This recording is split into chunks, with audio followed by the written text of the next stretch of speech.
Neste vídeo vou tentar transmitir o método, o processo para calcular máximos e mínimos, ou seja, extremos locais, em funções de duas variáveis. E para isso vou relembrar como é que nós fazíamos isso em funções com uma variável, porque isto está relacionado, não é? O conceito será o mesmo.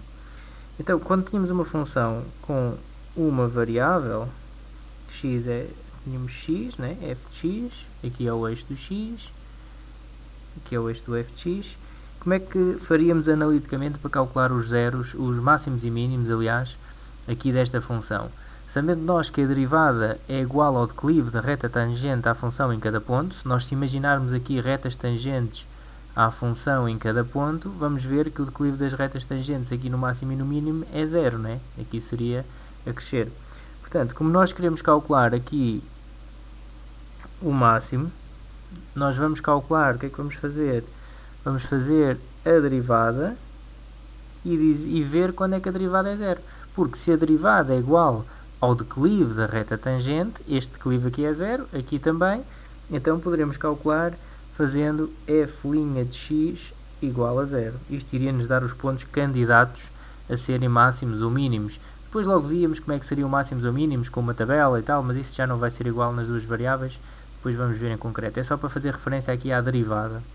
Okay? O que é que podia acontecer também aqui nas funções de primeiro grau, porque vai acontecer algo idêntico também nas de segundo grau, que é o seguinte: podíamos ter uma função deste género com um ponto de inflexão aqui. Um ponto de inflexão é onde muda de concavidade. E o que é que acontecia neste caso? O declive da reta tangente à função neste ponto era este, era zero também, não é? A derivada da função neste ponto é igual a zero. No entanto, isto não era um máximo nem um mínimo, ok? Porque era um ponto de inflexão. Portanto, ou seja, nós fazíamos a derivada igual a zero e esse ponto seria candidato a ser máximo ou mínimo, embora pudesse não ser sempre, e poderiam acontecer então estes casos, não é? E agora vamos passar para o estudo das duas variáveis. Vamos ver então. Eu vou tentar também dar aqui uma abordagem gráfica, embora por vezes não seja fácil, e depois vamos ao analítico. Mas por vezes em R3 fazer uma abordagem assim de gráfico, mas se a conseguir fazer é bom, dá para perceber melhor depois o conceito. Então nós temos aqui o eixo do f de xy, neste caso, que é igual ao eixo do z, não é? Pode ser chamado de z ou de f de xy. E agora vou tentar fazer aqui uma superfície que tenha aqui um máximo. Agora é que vamos ver se isto vai correr bem, mais ou menos, não é?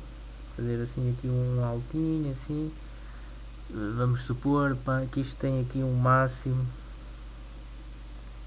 isto tem aqui um alto, esta superfície tem aqui um alto, que depois se vai espalhar. Portanto, isto é, digamos, um plano que depois espetou-se algo aqui por baixo e ele subiu, ok, pronto, dá para perceber, penso eu. Esta é uma superfície que terá ali o máximo em R3, não é? Então, o que nós vamos fazer agora? Só que nós agora temos que estudar isto de duas maneiras. Vamos estudar na mesma derivada. A derivada tem que ser zero, mas vamos nos concentrar aqui neste alto. Reparem, esta curva aqui faz aqui um máximo, né? Se eu projetar aqui este pedaço desta superfície no plano Y, O, Z, eu estaria a ver uma situação destas.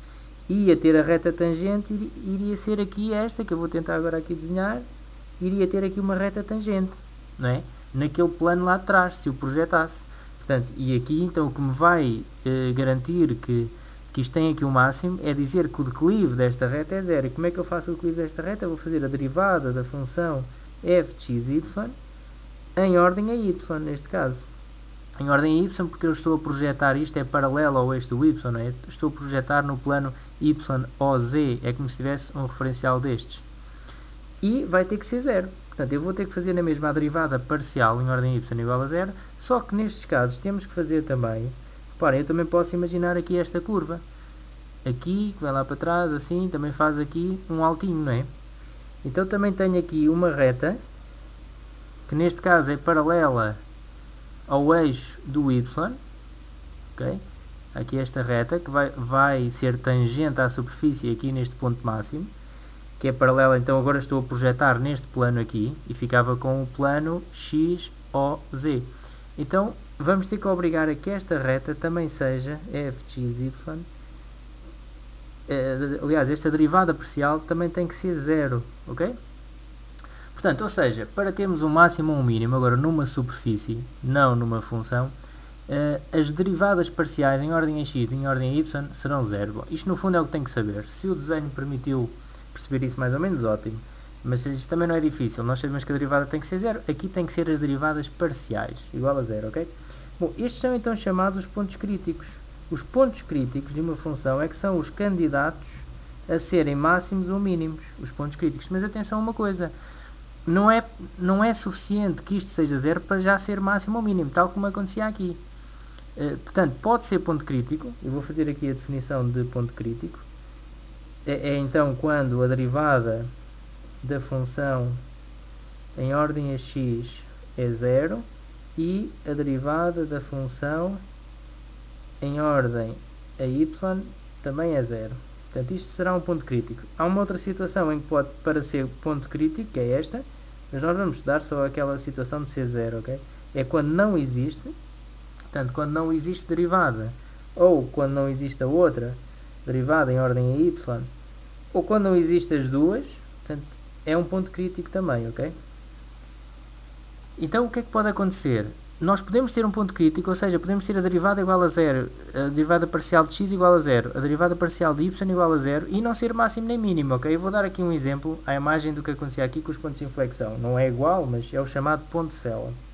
Então vamos tentar visualizar o que é um ponto cella, que é então aquele ponto em que nós temos a derivada parcial igual a zero, do x, a do y também, e não temos máximo nem mínimo. Então, porquê é que se chama ponto cella? Porque é um ponto onde se vai originar algo parecido com uma cella. E agora vou-me aventurar outra vez aqui a tentar fazer um esboço de uma coisa parecida.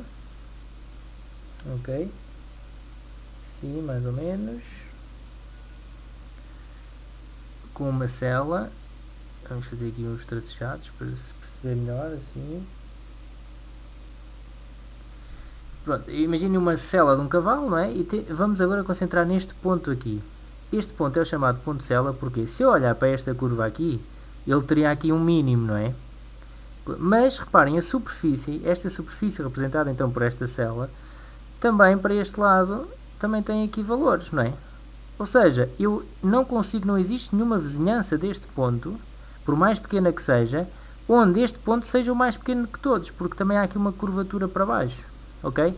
Portanto, se acontecer isto, há realmente aqui um ponto que poderia ser mínimo, mas não é, porque estamos então perante um ponto cella, em que existem pontos aqui do lado que são mais pequenos do que ele, em qualquer vizinhança, e portanto não é mínimo.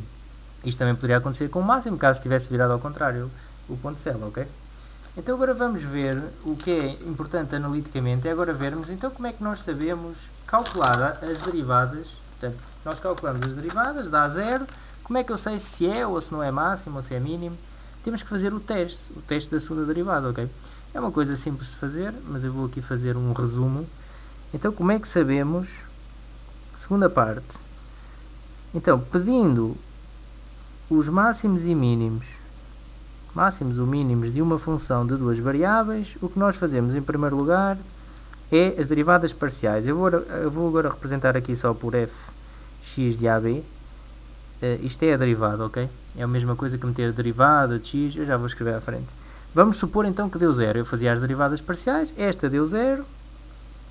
Vou fazer a derivada parcial de y, também deu zero. Isto estamos a supor então que é verdade. E estou a considerar então isto, para nos entendermos aqui com a notação. A derivada em ordem a x vamos representar por f de x, que é só por uma questão de simplificar a escrita, para não ser tão chato estar sempre a escrever isto, ok? Portanto, a derivada vamos representar por f de x, f de y.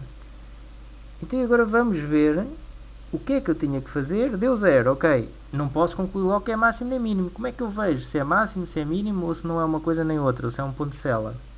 Então, primeira coisa.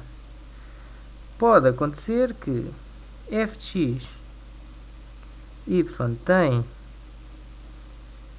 máximo local em AB se a segunda derivada em ordem a x, portanto f de x, Portanto, estou a fazer a segunda derivada, faço a derivada em ordem x e depois derivo novamente em ordem x, se der menor que 0. Faço essa segunda derivada no ponto, né, em AB.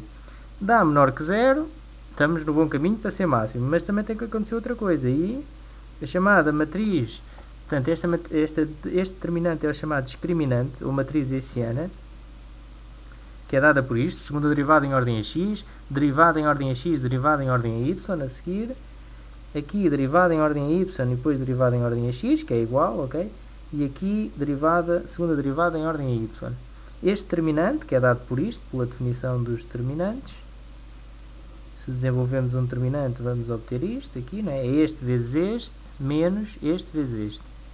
Aqui podemos meter ao quadrado, porque a derivada em ordem a x e a seguir em ordem a y é igual à derivada em ordem a y e a seguir em ordem a x. Então, escrevo aqui só esta e meto ao quadrado, ok? Se for maior que 0. Ou seja, nós vamos fazer a segunda derivada em ordem a x, tem que dar negativa e este determinante tem que dar positivo para estarmos na presença do máximo, ok? Outra coisa que pode acontecer é, eu vou aqui escrever também para ficar registado, f de x tem mínimo local em AB se acontecer o quê? Se agora a segunda derivada for positiva e o determinante, agora já não vou escrever, faço só esta expressão aqui final, que é a mesma coisa, ok? Se este determinante f de xy ao quadrado for positivo, ou seja, o determinante tem sempre que ser positivo nas duas. Se a segunda derivada em ordem a x der menor que 0, estamos perante um máximo. Se der maior que 0, estamos perante um mínimo, ok? Mas pode acontecer outra coisa. Pode acontecer de ser um ponto cela. f de x tem ponto cela em AB se o determinante, este mesmo determinante aqui de cima, portanto, estamos sempre a trabalhar com o mesmo determinante, portanto, nós calculamos uma vez e fica calculado, não é? Menos f ao quadrado de x, y, for menor do que 0. Portanto, se este determinante der menor que 0, então deve ser até a primeira coisa a fazer, é o determinante, dá menor que 0, logo é ponto cela, e acabou, ok? Uma quarta situação que pode ocorrer é não ser, o determinante não dá nada daquilo, então, nada se pode concluir. Nada se pode concluir se o determinante der, então, o que é que ainda não se passou atrás? Já vimos dar maior que 0, já vimos dar menor do que 0. Se o determinante der igual a 0, nada se pode concluir por este processo, ok? Nada se pode concluir. Tá bem? Então, temos um máximo nesta situação, temos um mínimo nesta situação, temos um ponto cela nesta situação e nada se pode concluir nesta situação. Isso teríamos que ver se era máximo ou mínimo por outros processos, que nem sei se serão objeto de estudo nesse curso, mas, portanto, para aqui, para calcular por este processo, temos estas 4 hipóteses, ok? Então, até uma próxima.